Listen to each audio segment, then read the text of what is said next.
And OBS is reconnected. There we go. Things happened. Internet. Oh no, we lost the stream. Don't think it reconnected fast enough. Let me see. What's going on? What is going on? Are we working? Are we not? I'm back. We're saying yes. I currently have a blank screen, which is concerning me. Can we do it? Can we do it? Are you guys getting a black screen or can you see things?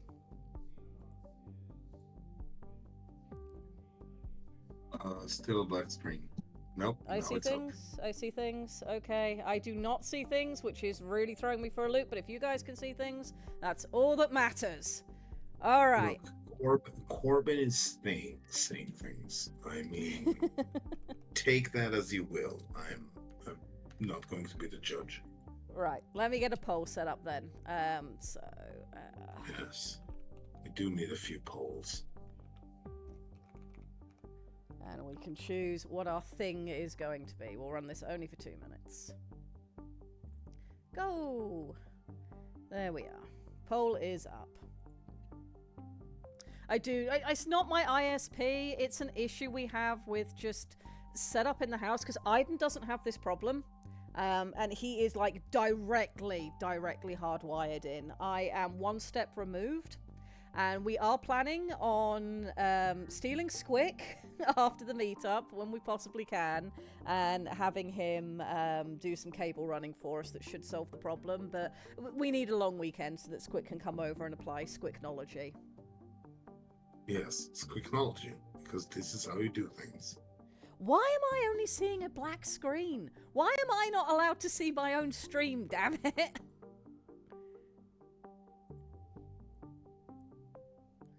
What is happening?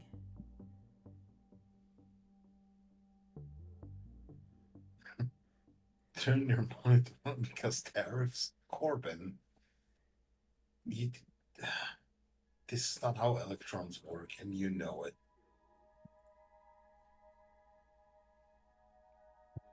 My monitor is on. It's just ModView. ModView is refusing to show me that there is a stream. If I come out of ModView, it's fine. What is happening? Your lack of knowledge is no excuse of not knowing. You will know everything just because you need to know it, and that's it. We do not. You're not given permission to unknow things just because you don't know them. I click that button, what happens? Hey, there we go. Corbin, it doesn't even count. It's literally a duke. You can be the duke of assumptions. You can't be the count of assumption. There we go. Also, chat has made a decision. We are going with archive. It's going to be an archive. Very well. Very well. Very archivy. Yeah, unfortunately, Wilf, the mods have not lost their powers. We just can't see the screen in ModView. Can't see what's going on the screen. We can still see chat. Monitor is definitely on, plus no sound? You guys must be able to hear me. You're responding to things I'm saying. You're responding to things I'm saying? Yes, we must have sound. Please reassure me we have sound, chat. Chat, respond. Alright. You're more the con of...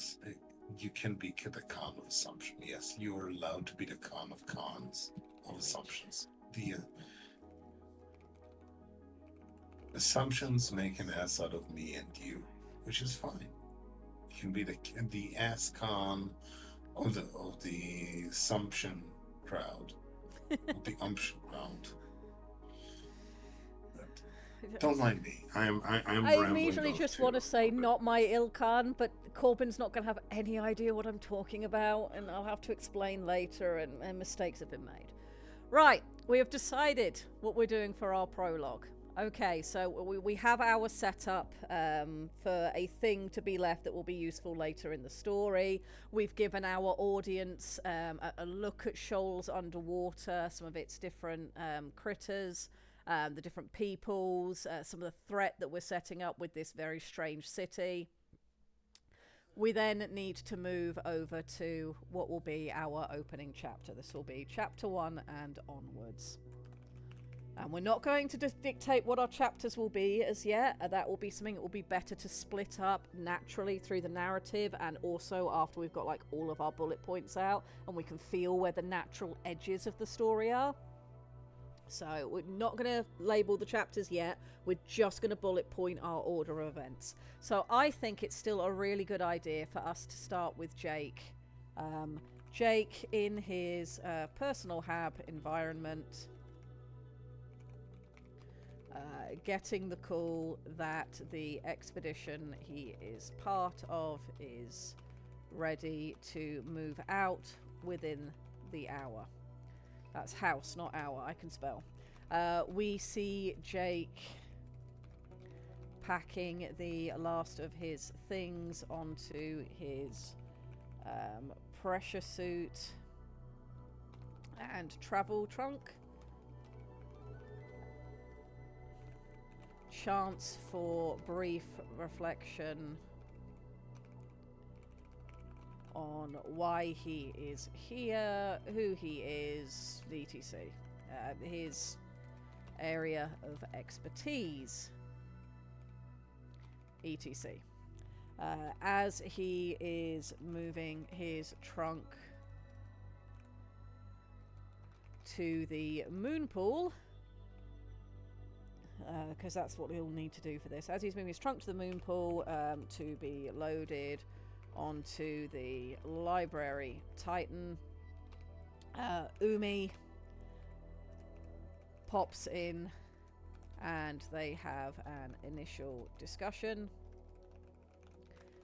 Chance to see a laticle up close for the audience.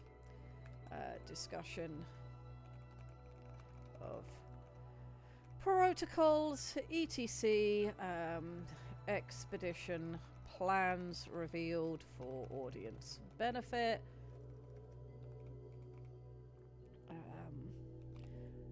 This leads into there is a disruption outside. Jake hurries into his suit, follows after Umi to see what's up. We get our marketplace disturbance scene. Umi encourages Jake to collapse his hab down and get his trunk onto the library Titan. We see the Titan and the Tide Warden Titan arriving. This breaks up the dispute in the marketplace, lets the audience see the awe and might of Titans in action, and joins Jake to the party for the next steps. Okay. Where are we at with chat? What's coming in? Let's take a look. People are being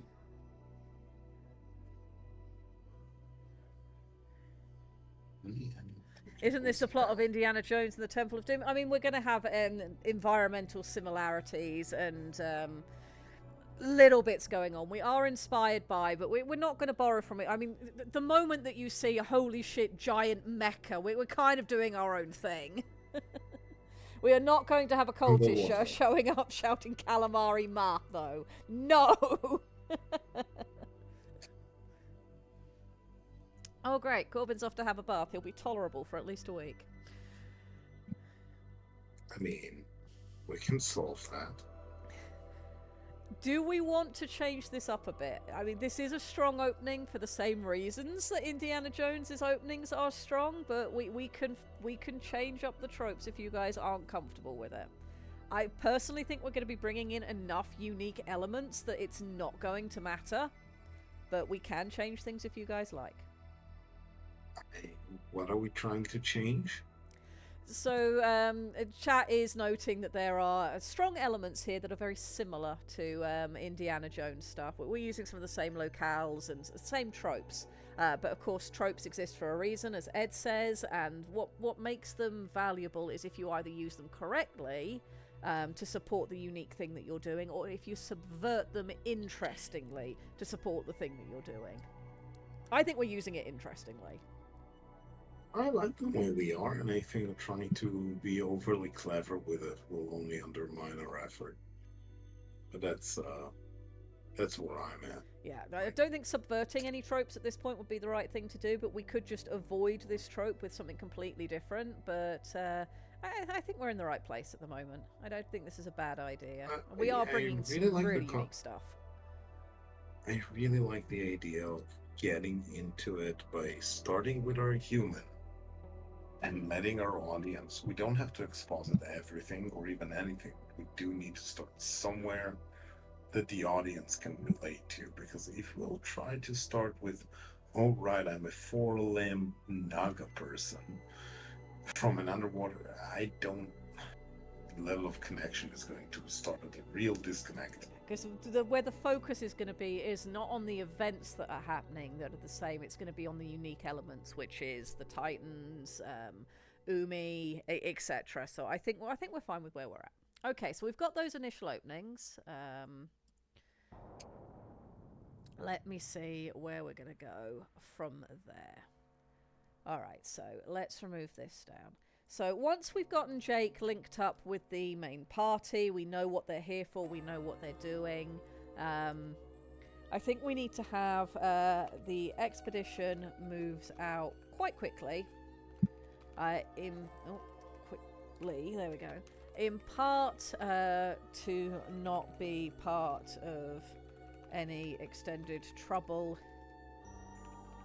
in town, and in part because they need to make sure they make their rendezvous with the travelling Fleet City, because it sure as fuck, I can spell, won't wait for them. Oh yeah. En route, we get a chance to see our cast of characters. And Chuckle Fox. yes. And Umi explains not just who Jabra is and why she has been hired. She was hired in Songgorge. But also a little about the migratory fleet they are heading to meet up with. Big note here, this phase of the book, they are near the surface. It is a floating city, so we're going to be starting at the upper levels of the ocean before we start descending down. One thing I want to check very quickly is Songgorge and exactly how deep down Songgorge is, and we can find that by referencing our compendium. So Songgorge is incredibly deep down, so I think we need to maybe have them on the outskirts of Songgorge, because it's in the abyssal depths.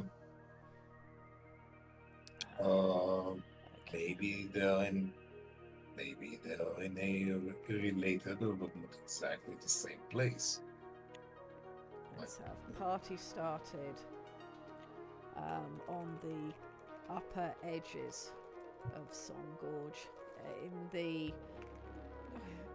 in the trade and passing through district, just so we don't have to come all the way up from the abyssal depths for the next story beat. And there's nothing stopping us from doing that. That will work completely fine, no problem. Okay. Alright, I think one of the things we need to decide is what season we're going to be in. I think for our first book, for ease of purpose and for aid of the narrative, I think this needs to be at the start of a lambent season so we can have daylight. And then the steady loss of that, not because Shoal has a day-night cycle, but because our party is descending, I think will be a really good mental visual for descending into danger. It's getting darker and darker as they go. And once the problem is solved and they do reconnect with the migratory city, we'll then have that, it getting lighter and lighter as they return, counterbalance. That's good visual language.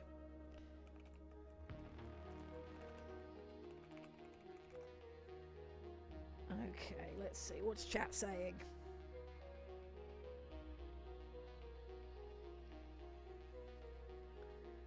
What's the tempo that comes out of Song Gorge? It's got song in it, so it must have music song coming. I need to look at my city notes. I can absolutely do that, though. Let me find the cities. It is not... Is it a founding city? Where's my key?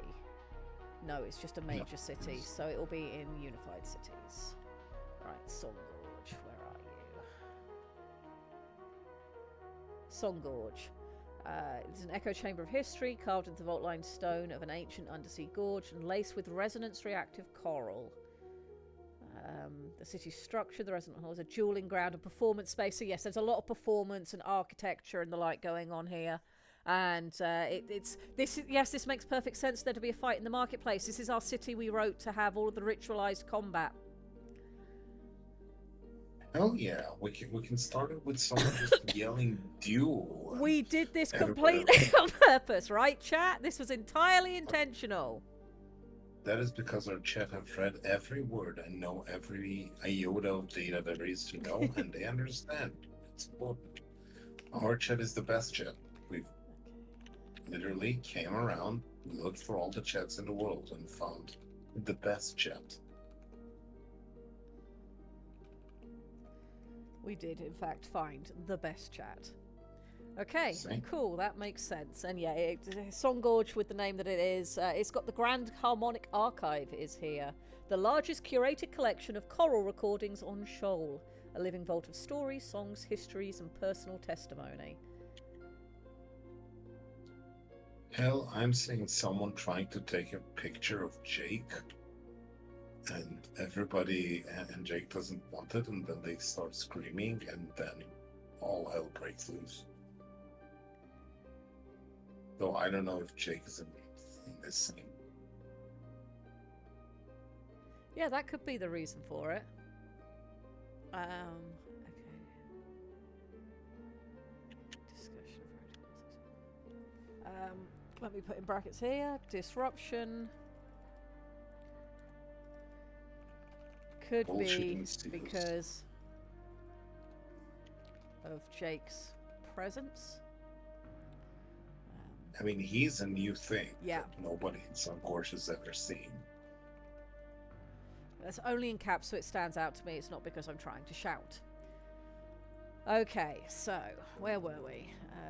We were going to have some time en route where we get to see our characters, and Umi tells us a little bit about the world as part of what we're doing. All right, our next thing should be the group meets up with the migratory fleet and stows its gear, titans, and personnel on board for a 2-day journey with the fleet. Tensions and character interactions are shown through distrust of the fleet when Jabra comes on board. Careful rules and regulations for where the group is allowed to go.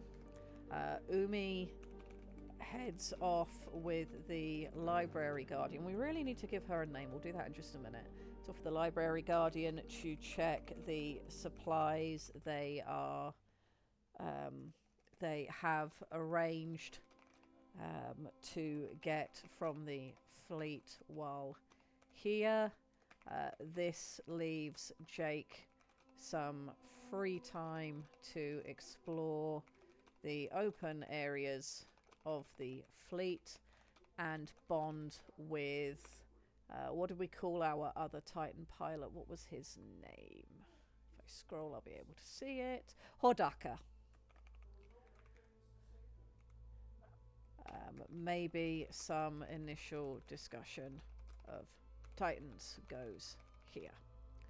Okay, where are we at with chat? What do you guys think? Is Hodaka and Jabra going to have a conflict? Absolutely, yes. She does have an item on her. Let me go and double check what we have written for Jabra with what her special item was. Background, no. Personality type, no. There'd be a section here with something that they can't live without. That was where we did that. A brass and bone fixture from the inside of a Titan cockpit. She keeps it because it's a reminder of the first Titan she called out as captain of the fleet. The Titan in question was a Tide Warden mech. So, yeah, that will probably be the conversation that opens their conflict. But the conflict between those two is going to be a clash of ideologies more than anything else. But, yes, that will absolutely open it. But I don't think it's the sort of thing that she'd just wear in the open instantly. It's something that can be noted maybe a little bit later on. I feel like it might be a little bit too early to hit that hit just now. Let's see, what else have we got going on?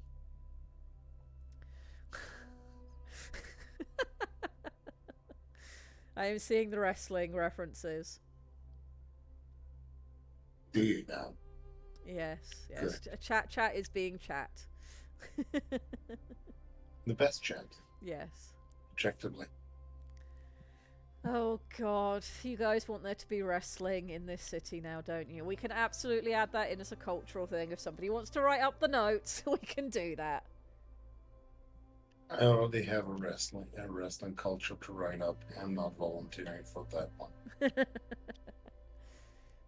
Perhaps there is some heraldry that draws Hodaka in if he ever gets a glimpse. Yeah, I mean, just the fact that it's Tide Warden, it will have the Tide Warden stamp on it, so it will certainly be the opening thing. Let me put that in just a little bit further down so we don't forget about it. Hodaka and Jabra come into first true conflict when Hodaka notices that Jabra's trinket is part of a Tide Warden cockpit core. This sparks a massive argument between them. We'll fit that in when it feels like it's right.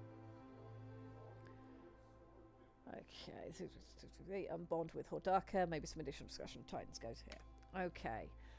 Do we want to have any particular event happen while they are with the traveling fleet?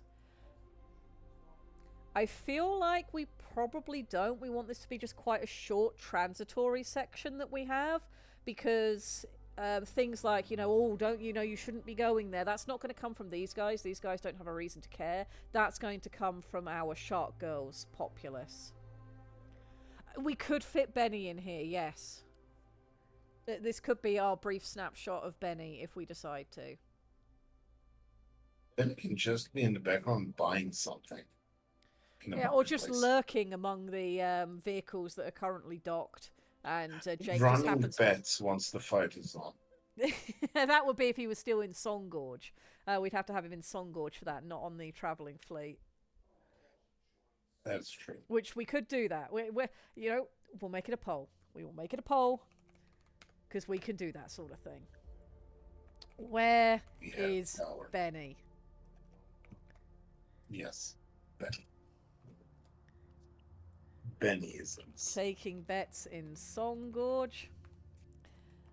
Lurking on the fleet. Alright. Tell me where Benny is, chat. Find Benny. we need to have some books at some point that's like, you know, where's Waldo / where's Wally, but it's where's Benny.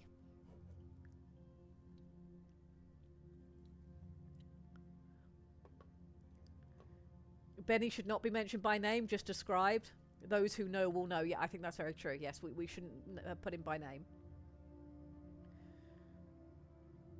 Every convoy has a minor shrine to Benny so he doesn't cause chaos for them. Some say he's part-time forklift. Benny is part many things. Benny is important. Benny is an uncertified forklift operator. My God! Ocean OSHA will have to come investigate. Have you noticed that Shoal has all the letters for OSHA? Yes. Coincidence? I think not.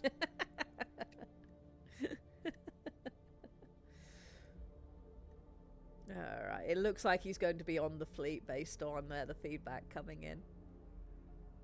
Sounds good.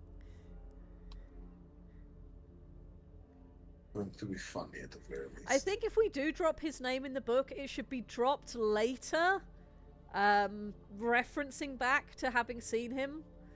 And maybe Jake sees him, but the others don't. And when he mentions it later, they're like, what are you talking about? We'll see. We'll see. I mean, we'll feel it out as the narrative goes on. Exactly.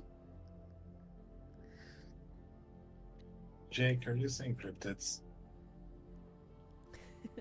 Alright, I think we've got our answer. Alright.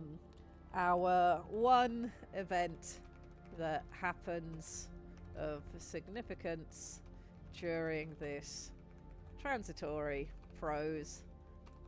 Benny is parked on the fleet at present, noticed by Jake, who sadly has no idea the relevance. So we describe Benny in passing. Maybe he gets mentioned later. Sounds great. There we go. I like it. Okay, so I'm just going to put some little gaps in here because I think we've got some natural beats that are already showing themselves up. I just want to mark where those are. So, I mean, a lot of it is locale-wise. So we initially have Song Gorge and the expedition there. Then we have joining the migratory fleet. Now we're moving on to the next phase, so we'll want to put in a gap here as well. Okay, so our next big thing I think should be the expedition gathers for a... I'm going to put pep talk, but it won't really be a pep talk. It'll be more formal than that. Gathers for a pep talk from Umi as they prepare to decouple from the fleet and begin their descent. The Library Guardian gives a brief talk on the place they are going to and expected issues. This should be short and sweet in the vein of Ripley talking to the Marines in Aliens. Where she kind of describes, hey, we're going here, it's a place I've been before and everything's bad, but it doesn't go into like overly much exposition. It needs to be short and brief. Before we go any further,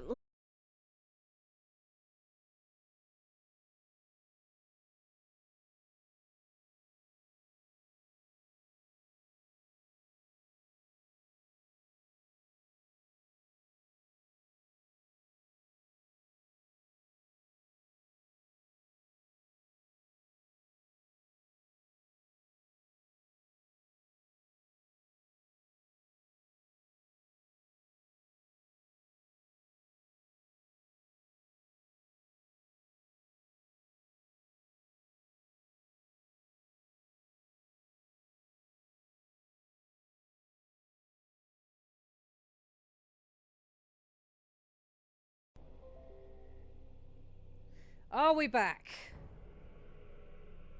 Is it working? Can you hear me?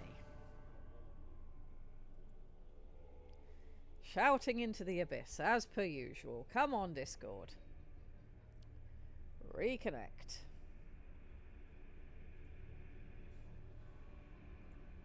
Am I back? Hello. Hey, there we go. Twice in half an hour. I wish you could hear the amount of swearing I do whenever this happens. My Oh no. heart goes out to you. Yes, definitely not my favourite thing. Hopefully chat will be able to hear me again momentarily, and Twitch will reconnect. OBS is telling me it's reconnected. Definitely not back. Oh no. Refresh your back, refresh your front. Yell at the machine gods. All the other usual things. I presume everything is now fine. I yell. The yelling has been commenced. I'm not sure how helpful it is, but the yelling has been commenced. On the upside, mod view's working again now. Very good. Anyway, we need to name our not our Tide Warden, sorry, our library guardian. We know her mech is named 50X Mentum, nickname Echo. It is a library repository mech. We know we are talking about an older cephalonid. She's an extremely experienced. She's 68 years old. That's pretty old for a cephalonid. She needs a name. What do we want to call her? I am very open to any suggestions from chat. Internet works on cussing. It just disconnects until you find the right combination of bad words to restart it. Yeah, I do quite often threaten it with a chainsaw if it doesn't start behaving again. But then it takes liberties half an hour later. So what would we like to call our librarian? Jorah? That's a nice name. The only concern I would have there is it gives us two characters with that sort of short J name, because we've got Jabra and Jorah, and I'd be a little bit worried about them getting confused. We've also got Jacob, so that would then give us 3 J names. It might be better to use a different consonant, maybe something starting with an M or an L, something a little bit soft and rounded. Squid Mantha. No! Out! Get out, Eric! I'm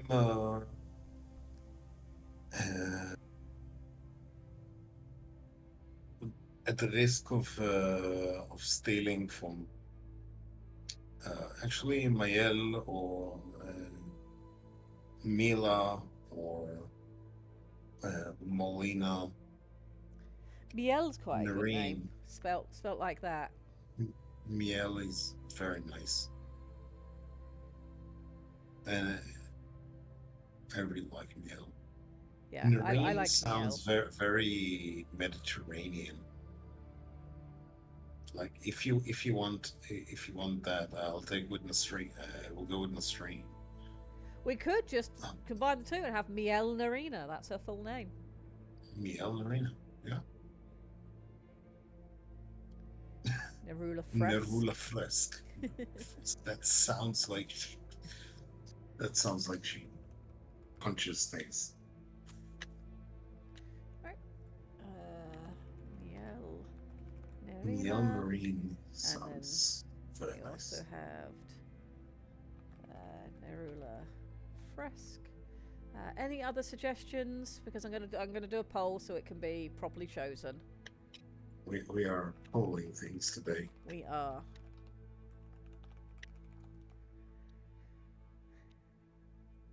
Magarel. Magarel. Okay, do we have any suggestion for a surname to go with that? Margarita, no! Sorry, no. Of course, the good Domain thing with already taken. Magarel would be that will give you the option to shorten it to Mag and give her a nickname if we want to. And for her to potentially be very annoyed by it.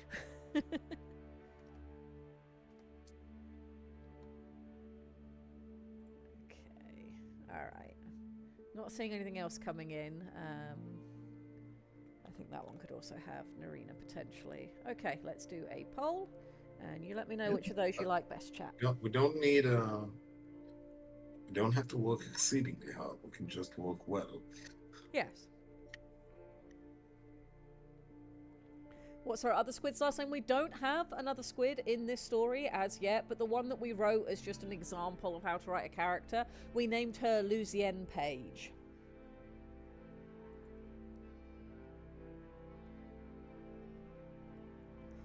But we are blessed not to have to stick to specific naming conventions per species. Different towns and regions will have different naming conventions irrespective of your species, so we can do what we want. Yes, because this has never gone, historically, this has always gone well. And people never get confused. Ever. I think we've done a good job just doing what we want. We've come up with some really cool stuff. We are doing excellent. I don't know why. If she's Magarel, her nickname could be Mags, and her annoyance is at the addition of an S. Yep. She has no ass. She's definitely it. You're going to put an S on the end of my name. You can just call me by my full name. Thank you so very much. My God, this is such a librarian thing to say. When I was growing up, my best friend through school was called Jenny, and her birth certificate name was Jenny, not Jennifer, and she would get so annoyed if people called her Jennifer. I mean, rightly so, it wasn't her name. When I read Magarel, I think Magrat. Yeah, she's very much not got a Magrat personality, though. What's a Margaret? From The Witches Discworld. Magrat Garlic. Oh. Whose daughter ends up with the unfortunate middle name of Note Spelling, which the people of Lanka thought was a great idea. Okay, we have chosen Magarel Nerina. Alright, let's name her then. Magarel Nerina. Nicknames.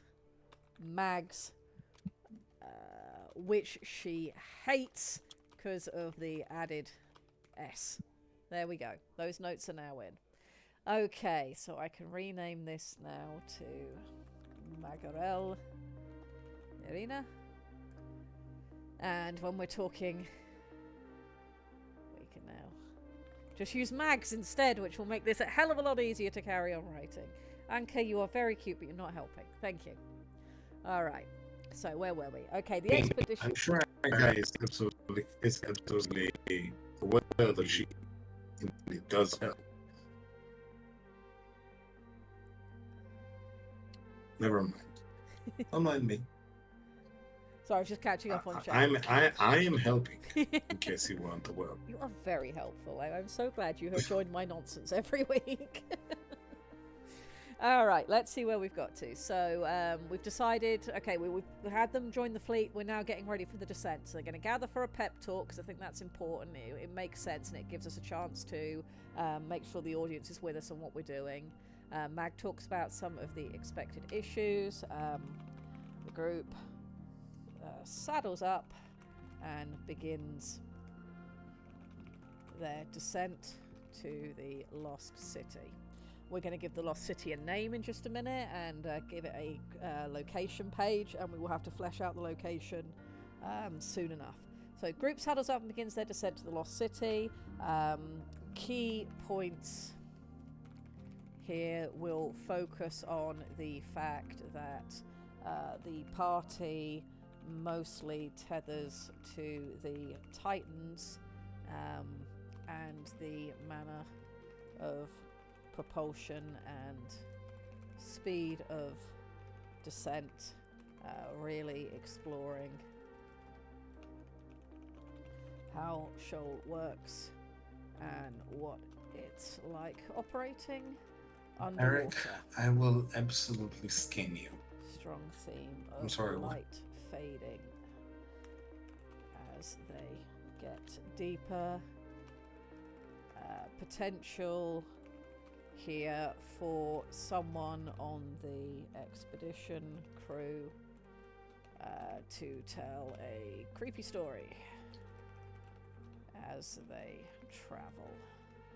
It's one of the hallmarks of my writing. Admittedly, I do have a nasty habit of inserting like little fables and stories into my work during travel sections. I use them when I want the audience to know that, hey, an extended travel period is happening here. There's nothing particularly exciting going on. I just need you to understand that time has passed. I haven't got an event planned for this because that's not important. This is supposed to be a calm moment, but I also need you to, inside your head, mentally ascribe a period of time here. So I'm going to tell you a fairy story or a fable or a brief anecdote on the way, and that serves that purpose. It is a writing habit of mine. Right. Oh, a pet has been redeemed. I will pet the anchor. She is currently laying on her back next to me, twitching in her sleep. If she goes on a tangent, is it called Mags dumping? Eric! Out. I will have a shredder machine. Specifically designed to shred stupidity. Creepy story could involve Benny. Possibly a Benny story. Okay. So we're going to want to go, okay, let's take a brief break and have a good think about our locations. So we've got our section for characters. Let me make a new folder.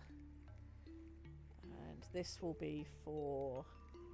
Why did you stick it up there? Of all the places to... Okay, fine. Locations. And I want to drop this to the bottom of this stack. Thank you. And then we'll add in a text file. Lost City. All right, let's start thinking about our Lost City. We know we want it to have verticality. So it has wide spaces as well as narrower tunnels. It has a lot of verticality.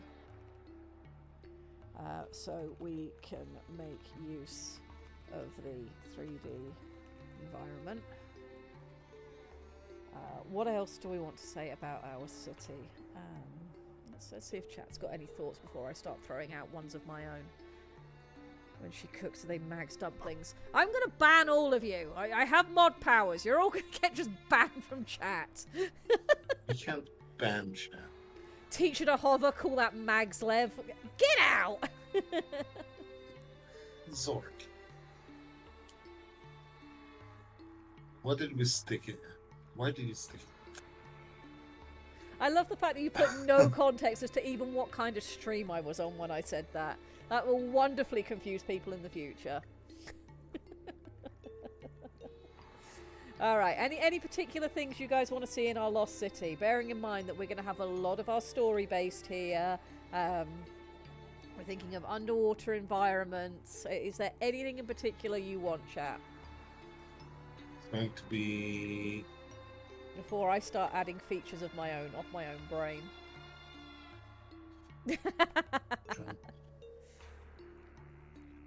What? Oh, it does come Who up with lived what in I this was city? doing. Okay, fair enough. I do need to ask, who lived in this city to begin with? Yeah, I think that would be a good thing to decide. I'm personally feeling that it was a Cephalonid city. And that maybe they had a good relationship with the local Salasians, which is why it has such vaulted spaces in it. Okay. That is a very good way to go about it, yeah. It has a temple plaza full of dead coral and a ghostly atmosphere.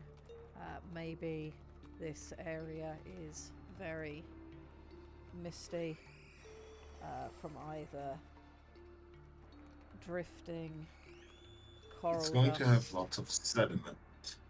coral dust / sediment, or from some natural viscousness in the water. We can decide that as and when we decide to describe that scene, because that will be something we decide in service to the story. Okay, what else have we got going on?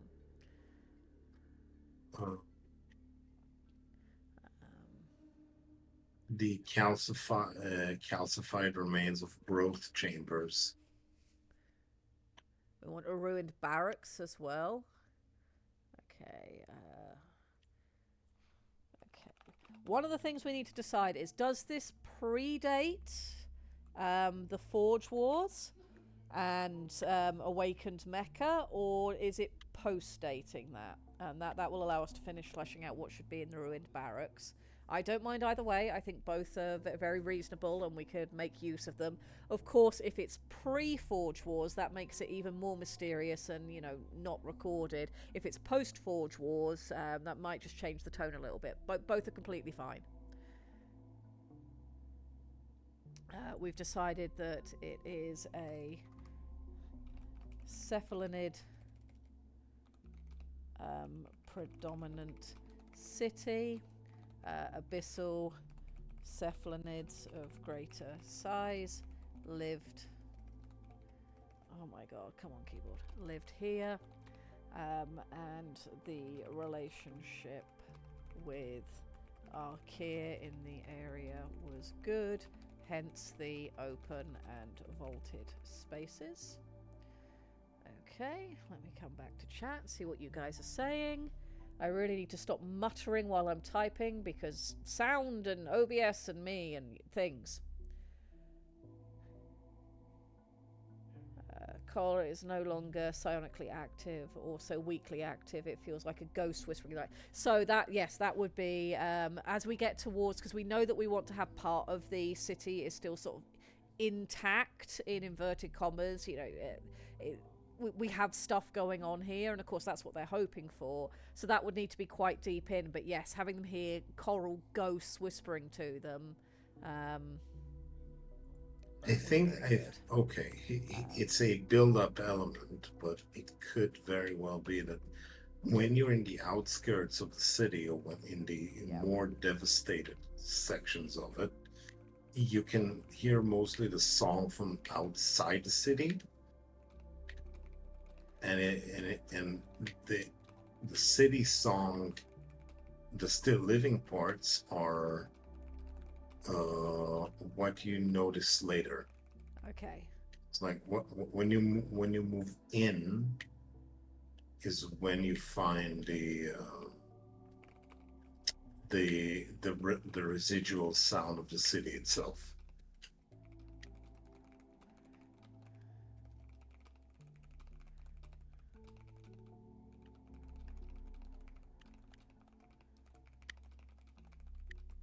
So I've written the area that is still active has coral. The outer regions of the city can faintly hear the coral, and it comes across as ghost whispers. The deeper you go, the more resonant the coral gets, but it always sounds like the memory of the city, not part of the normal modern song. Exactly. There we go. So it will always feel just a bit uncanny. It would help if I click the right thing to see what chat is saying.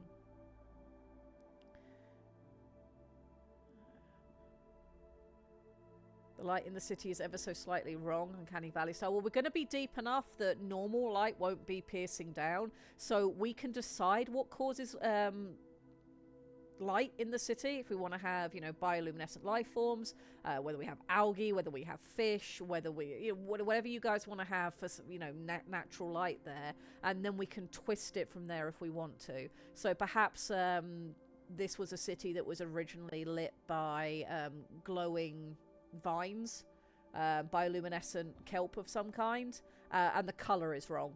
Instead of being, you know, the nice warm yellow that perhaps it normally has in other areas, this is a sort of sickly blue-green. We could do that. Let me know what you think on that. I like it. I like that. I'm going to give you a pointer that might be interesting for the story. Sure. The reason Jake is so useful, his senses are so localized that while everybody are hearing the outside noise and the song of the planet, Jake can pinpoint the song of the city because he is so localized in his psionic sensitivity, unlike the native Shoalies. Okay, let me grab our bullet point list because that will become important here.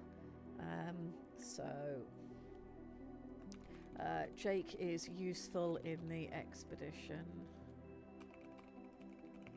and city because he doesn't attune to the main song of Shoal. He instead purely locks in on the city's song and helps locate the active area. Cool. Right, I've got that note down. So people are saying in Forge Wars or pre-Forge Wars, that makes it a little bit older, which can make it, or we can go a lot older. We might have some... I mean, the thing is going to be is if the city's abandoned, then if they find any contraptions, they're going to be so rusted out and worn down and etc. It doesn't really matter. So what will matter most is the tone. And personally, I prefer the idea of it being even older, and we're only exploring the current Titans that we've got with us, so I'm fine with that. City should have trimmings and decorations that don't fit in with normal modern Shoaly aesthetics. It feels old and creepy, pre-Forge. Yeah, and if it has information, maybe that's what they're excited to find, is maybe it has information leading up to the Forge Wars. Okay, let me make some notes. Alright, the city predates the Forge Wars and is partly of interest because it may have lost information on that tumultuous time. Always tumultuous time.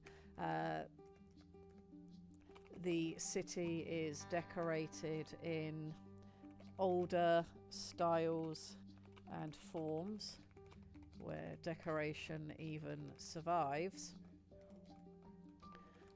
which makes the whole place feel eerie and strange to the Shoaly, even more so than it does to Jake. Alright, let's see what else has been said in chat. The older the better. The city should be very cold. That's a good point. We do need to make that note.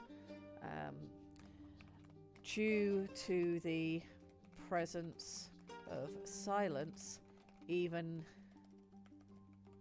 if the silence isn't active in the outskirts and less disturbed, the city feels a lot colder than it really is.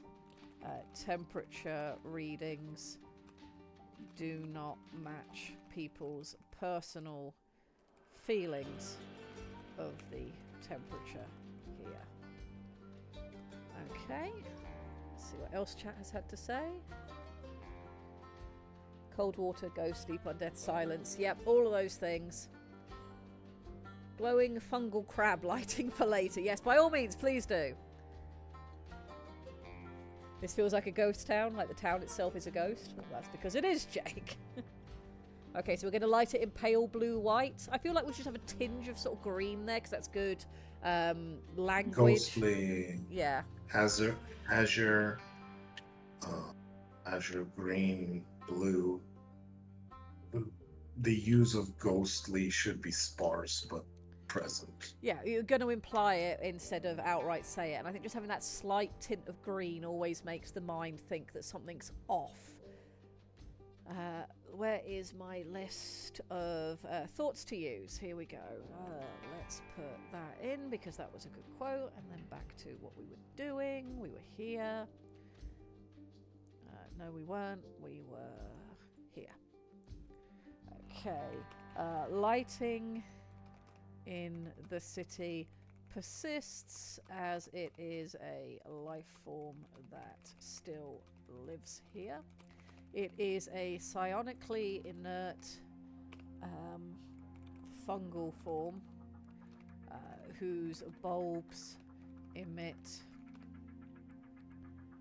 yellow warm light in maturity from bioluminescence.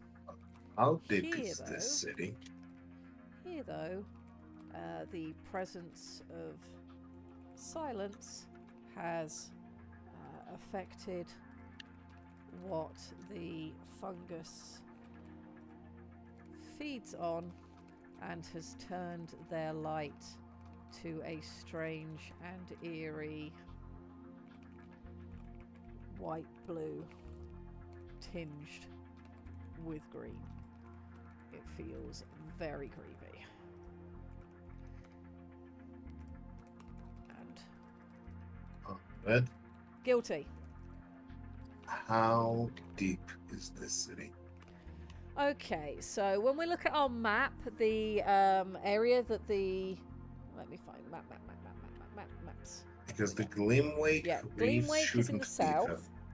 It's going to be It's not somewhere very in the Gleamwake Reef, but it's not abyssal deep. It's not shallow ocean, which is the paler blue. It's sort of open ocean to deep ocean. So we're not going to be abyssal depth, but we are going to be sort of... We're not digging into any trenches and going as deep as some of the places on Earth that we've gone to, but we are looking at deep ocean here, I think. I'm going to say that the city should be a patchwork of still active magma vents that supplied the initial anchoring points of the coral when it was still alive. Okay, so the city is a deep ocean location. It is nestled against a series of small and active volcanic vents that spew nutrients the coral here once thrived on. The vents persist, the city does not. Precisely. Okay, let's see what else is going on in chat. That should be a trait that Jake and friends stumble across rather than anticipate. Jake focusing on the local song of the city. Yes, I agree. I agree. Let me bring this back to our notes. This isn't a planned usefulness. It is a discovered one. There we go. That way we won't forget. What else have we got? The industrial revolution, new technologies to replace their older, crude and more primitive, wide experience, traditional, not currently in a state of technological awe. Okay. It's always wonderful when chat is just off on its own thing and enjoying the setting so much. It makes me very happy. Same here. Crab lights are for my dragon lair. Carry on, Thunderclap. Make the lights slightly hazy. Okay. Yeah, that's a mood right there. The light is hazy, even when sediment isn't being disturbed. Anka, could you please? Thank you. My goodness, baby girl. Right, what else have we got? We know that we're definitely going to have some systems running here because even after the city fell, that was when our bioengineers turned up here to use it as a clandestine place to work on the supercavitating underwater valstrax.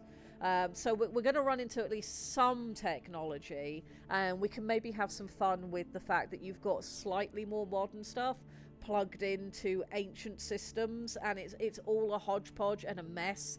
And that's maybe something that we bring up at some point, is that for all this terrible thing has happened in the denouement at the end when we're resolving everything, is somebody having the consideration of, in some ways it's a good thing this happened, because this system would have failed at some point, and without anyone there to see it, nobody would have been there to stop it. Yeah. Let me make a note of that. Put it in here.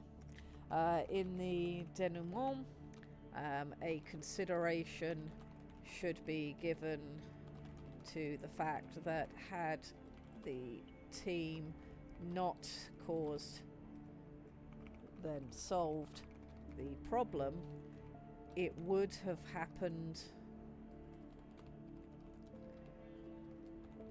eventually anyway, when the systems failed, without people there to see it, no one would have known until it was too late. Blessing in disguise. Okay, what else have we got going on? If we're adding green, yellowish green is Fang, or green is Mesh, it'll probably be a sort of a slight yellowish green tint. And I'm mostly adding it to just sort of add on that. It's shorthand for the audience. We won't have to explain. They'll automatically be imagining exactly what we mean and applying the correct tone to it of, oh, something is sickly and wrong and dead here. Okay, I just want to avoid the sickly part. It should be. Yeah, we're obviously not going to say that. That's what people will. That's what they'll feel in their head. Is that it's wrong, it's off, and of course the pale blue is the part that will have that ghostly. That's what's going to apply the word ghostly in people's heads. Yeah, and we can. Again, it's a matter of language, but I wouldn't get fixated on it. We'll weave it in when we come to it. It will be a very natural part of what we're doing. I'm currently petting Anka for you, Doctor Who.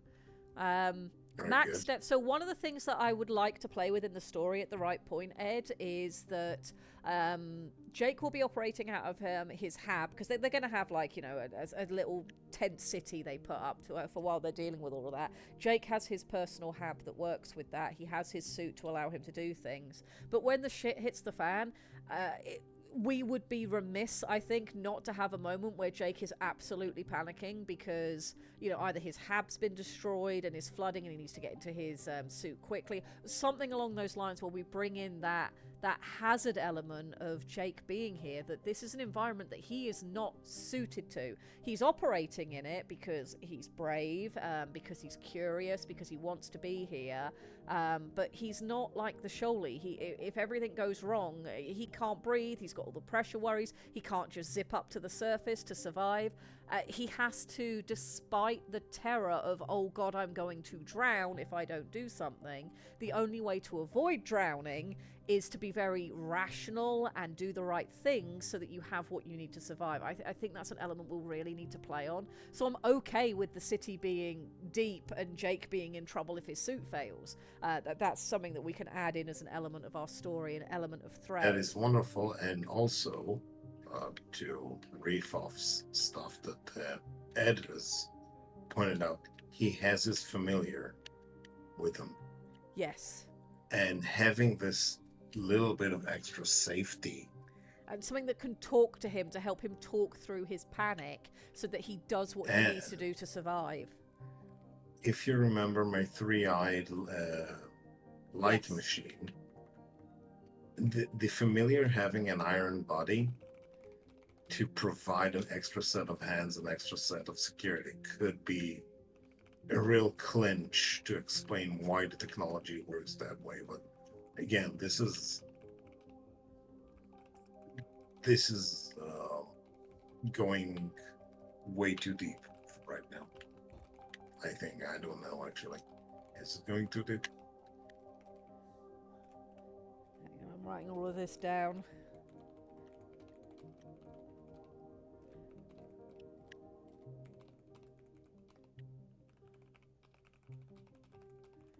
Okay, there we go. I made those notes so that we remember to add that in, though I don't think we'll forget that. I think that's going to be a fairly obvious and interesting element to play with when we get there.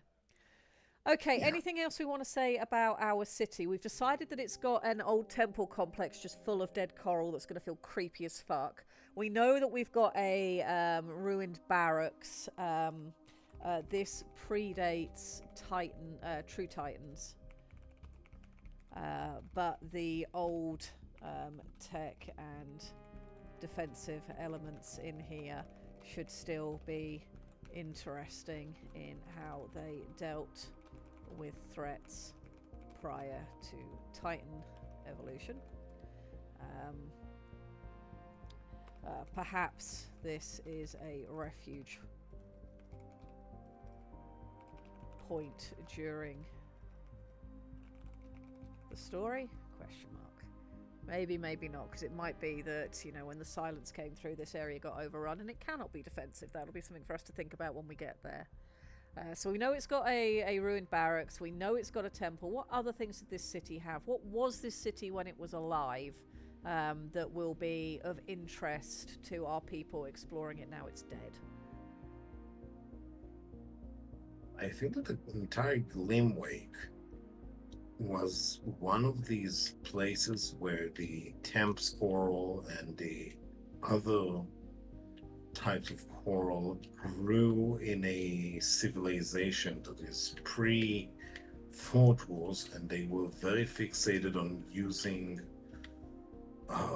the coral anchorage, and the idea that there was an entire different way of doing things with the Thames coral, with archiving it, with communicating it with it. Kind of like they had a wonder, kind of like we had the pyramids and the colossi. I have an idea. What? I have an idea. You have made brain do thinky things. Okay, so Okay, what if once mhm. the this is not the right section. That will go over there. Okay, the city was founded on Thames coral presence. The city evolved to use the coral here differently to normal. Due to how spread out the reef chunks are in this area, because if you look at the map of Shoal, let me bring it up so you guys can see. If you look at the Gleamwake area, it's lots of very small outcroppings instead of long reef banks. So what I'm thinking is, due to how spread out the reef chunks in this are in this area, and how volcanic nutrient flows in the water, the original inhabitants established towering Temps nodes that reached up like pillars around the outskirts of the city in a great circle. These nodes were connected to a central spindle in the middle of the city that acted as the central repository for each of the outlying nodes. So almost like a computer system, you've got external banks that are feeding into a central unit. It is this central node which still has some small life in it, but the towering remains of the dead outer nodes give the city a unique and foreboding appearance, no matter how you approach it. What I'm thinking is that they had a much less centralized system. Yeah, they had a central thing that could pull what it needed from the outlying nodes. Exactly. Yeah. While the modern understanding of Thames coral is a much more guarded and shielded Yes. situation, and this is why they have this very different. It's kind of like the Sumerians had a counting system that was based on 6 rather than 10. Yes, and what I think would be really interesting in our book ideas would be when the shit hits the fan at one point and everything's going wrong. Jake and maybe some others have to find refuge inside the hollowed out core of an old Temps exterior pillar. Mm-hmm. They can hear the ghosts of the information that was once contained here. Because that will be wonderfully creepy. Alright, let's see what chat's saying. Seahorse racing. Answer, yes. One day I will explain why spaceships are designed after the width of two horse Yes, asses. you have threatened to talk to us about that. One day I'll give you the rant. Jake has had his similar childhood. Kilo's personality is very developed, and both are experienced divers. Kilo would avoid numbers in favour of keeping Jake calm but moving. Yes, yeah, I think having Kilo there to talk him through the panic moments when it happens will really make that work well. All right, okay, well, we're getting somewhere interesting. What do we want this city to have been called? Because clearly the name of the city hasn't been lost if people are looking for it. So this is the one thing that remains, and it might be known as the Lost City of, or the Dead City of, because they know where it is. It's just that, you know, it's not particularly convenient to get there, and nobody wants to deal with potential silence that's still present. Expeditions that have been sent in the past, perhaps, smaller, civilian, you know, not big organised bank expeditions, have perhaps never returned. That could be an interesting element to play with, because that lets us find previous expeditions as part of our story. Let me put that in. Previous non-bank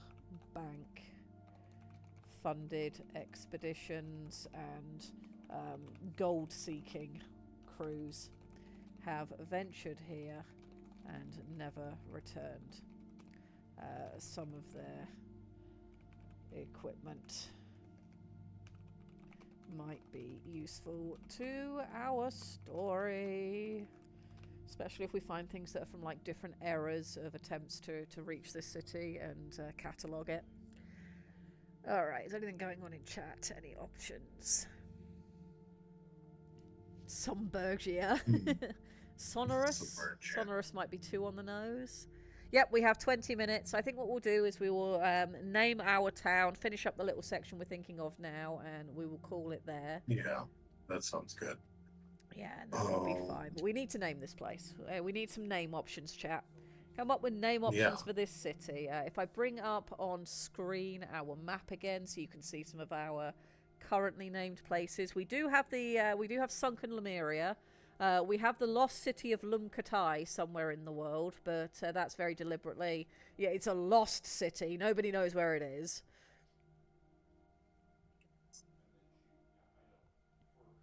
And then various other places that we have. Let's find a name.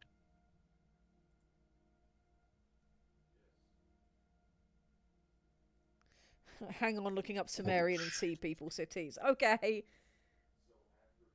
I mean, Let me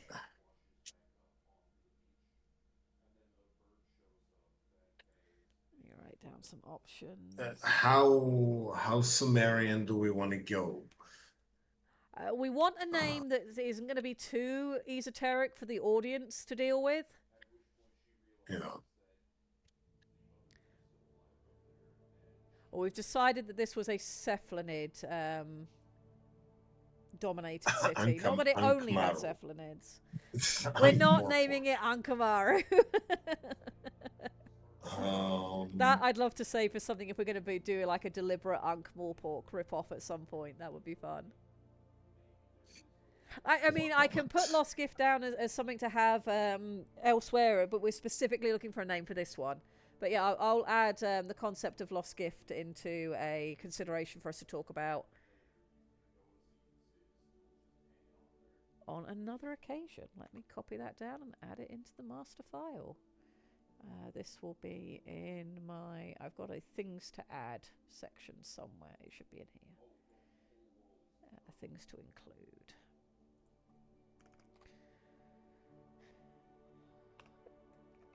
Add as Lost City. Cool.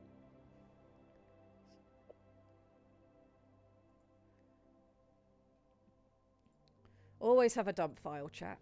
Always have a dump file to put thoughts.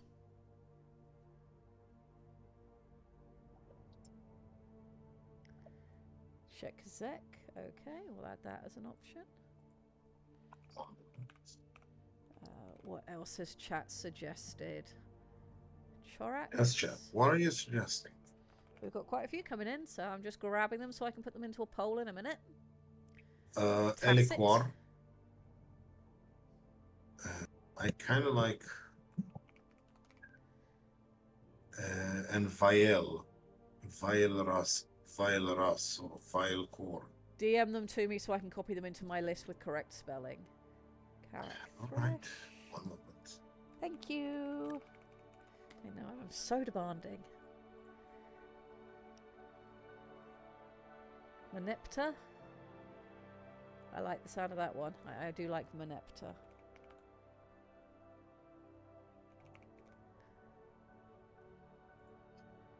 Viel. Ortholos. Abydos would also work. Abydos sounds very much like something Earth. I think people would immediately go Egypt. Shehazak. Sounds like Velhazak. And now I want to play Monster Hunter. Yes. Right, let me grab I will tell chat that my current Legion Marches game has the players running up into a Black Veil Valhazak as a treat. Alright, let me see how many of these I can fit on a poll, because we are closing in on the end of stream. What is our city called? And then we need to throw in some options.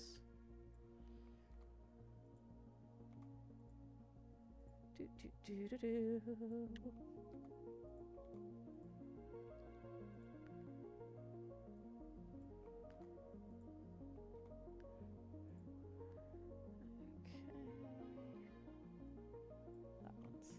It's only going to let me throw in 5 options, so I'm making an executive decision on the ones that I like best. Yes, do make that executive decision. I'm a terrible person. Please.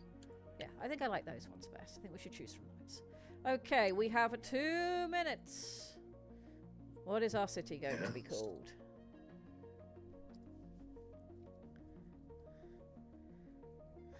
Egyptian, Greek, there's no difference, right? I will. Do not. That was sarcastic Eric. Commentary. So. Do not tempt me. There will be retribution. It will be very petty. Don't like the vote names, but I'm fairly certain one of them was yours. Oh, unless I didn't, at which point I apologise. Unfortunately, you can only do so much with polls on Twitch. I would need to do a straw poll to have the whole lot up there, and maybe we'll do that next time. But we are sadly closing, and none of them were your one? Okay, then I apologise. I apologise. But that's okay. We get there communally, we make our way, and we have many, many cool things in Shoal, so hopefully there's always going to be something for everyone. Just means we have to apply some of the other names to other things as we go.